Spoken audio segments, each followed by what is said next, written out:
has recorded its first positive case of the coronavirus. The Mountain Kingdom had been the last on the African continent not to have a single COVID-19 case. So the Lesotho Health Ministry said the single case resulted from tests done on 81 travellers from South Africa and Saudi Arabia. Nearly 600 specimens have been sent to South Africa for testing, and half of these are still pending. So a first case of the coronavirus there in Lesotho. Let's take a look at Tanzania now. The U.S. Embassy in Tanzania has warned that the risk of contracting the coronavirus in Dar es Salaam is extremely high and that hospitals are overwhelmed. The last day official COVID-19 data was released in Tanzania was on the 29th of April, when there were 509 cases. Tanzanian President John Magufuli has accused local health officials of exaggerating the crisis there. To Guinea now, 6 protesters have died in clashes with security forces there about roadblocks erected to curb the spread of the coronavirus. Protesters said they were tired of being mistreated and extorted by police at entry and exit points to the capital, Conakry. With 2,200 infections, the country isn't yet as badly affected as other West African countries like Ghana, Nigeria and Cameroon.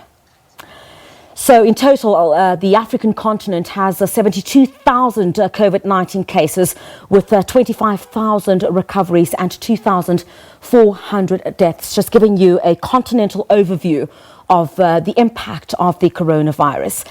So public health systems in Africa are under extreme pressure as governments reconfigure their health systems in response to COVID-19. The World Health Organization Africa region estimates that up to 190,000 people on the continent could die due to COVID-19 co-morbidities. The world body has warned the region not to neglect existing health programs as they respond to the new viral infection. Africa has 69,000 confirmed cases with 2,386 resulting in death. We're joined via Skype now by the WHO's AFRO Deputy Incident Manager for COVID-19 response here on the continent, Dr. Richard Mihigo. Dr. Mihigo, very good evening to you. Thank you very much for joining us here on the SABC News channel. Very good evening, and happy to join you. Thank you very much, Doctor. So, I mean, you know, as governments focus on intensifying their COVID-19 response mechanisms, there's been great concern on other areas in health, especially in sub-Saharan Africa. Diseases such as your TB, your malaria and HIV are still prevalent. And, as the WHO on the continent, have you noticed a shift of resources that have led to the neglect of existing health programs in favor of dealing with this current pandemic? Thank you. Thank you very much for your question. Clearly, we have seen a shift in attention, at least, as most of the country now are battling to fight COVID-19. Some of the predominant diseases, as you have mentioned, malaria, TB, or vaccine-preventable diseases, are not really now top on the agenda. And we believe that this should not preclude the other catastrophic that could happen if attention is not given to those diseases that are still claiming a lot of lives on the continent. Yeah. I want to move to another issue now. The national lockdowns, for example. I know here in South Africa, of course, you'd know we've been under lockdown. We'll hear from the South African president in the next a few moments at 8:30 South African time, what will happen next. But these national lockdowns have put some pressure on movement of aid organizations and NGOs who implement some of these government offerings. This has in turn resulted in some of these health programs being affected. This particularly in rural areas. What would be the effect of the limited supplementary aid, and how do these countries rectify this?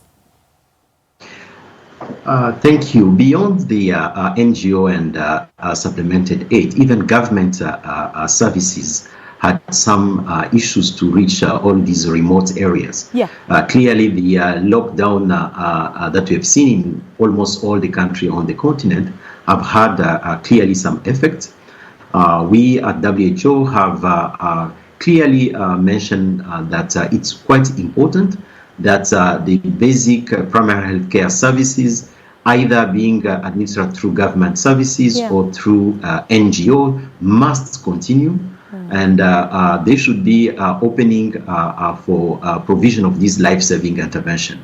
I mean, countries like Niger, for example, are reporting new polio cases. Zimbabwe, is battling a malaria outbreak. These are preventable and treatable diseases. What are we learning from these scenarios, and how can the region ensure that, comorbidities are not exacerbated?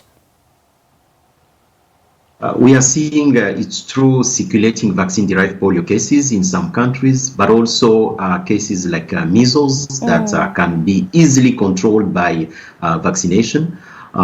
These are the condition or diseases that could be easily controlled if the preventive measures are put in place. So we have issued some clear guidance to the government to make sure that even though we are fighting for the moment COVID-19, some of these primary and basic health services needs to be continued. One of the key issues as well, healthcare obviously being a critical sector in which Africa needs to be better resourced and managed to ensure that everyone benefits equitably. Universal healthcare has been on the UN agenda for a while now. Focusing last year's Universal Health Coverage Summit during the General Assembly, countries had committed to moving towards that particular direction. So now, given this pandemic and its intensity, I understand there is somewhat a worry that plans for the UHC might be curtailed. Is that part of your concern as the WHO? Absolutely. I think we had a very great momentum last year after the UNG Summit on Universal Health Coverage. WHO have championed the universal health coverage on the region, and building resilient health system is one of the preconditions to deal with such catastrophe that we are currently seeing. So more than ever, having a strong, resilient health system is quite necessary to face not only the current pandemic, but also to avoid future outbreak on the continent. The Deputy Director of the WHO, Incident Manager for COVID-19 response here in Africa, Dr. Richard Mihigo. Thank you very much indeed for your time here on the SABC News Channel, talking to us, of course, about attention being shifted away from other diseases like TB, malaria, HIV, as much of the focus has been put on the fight against COVID-19 here on the continent. Let's move to the United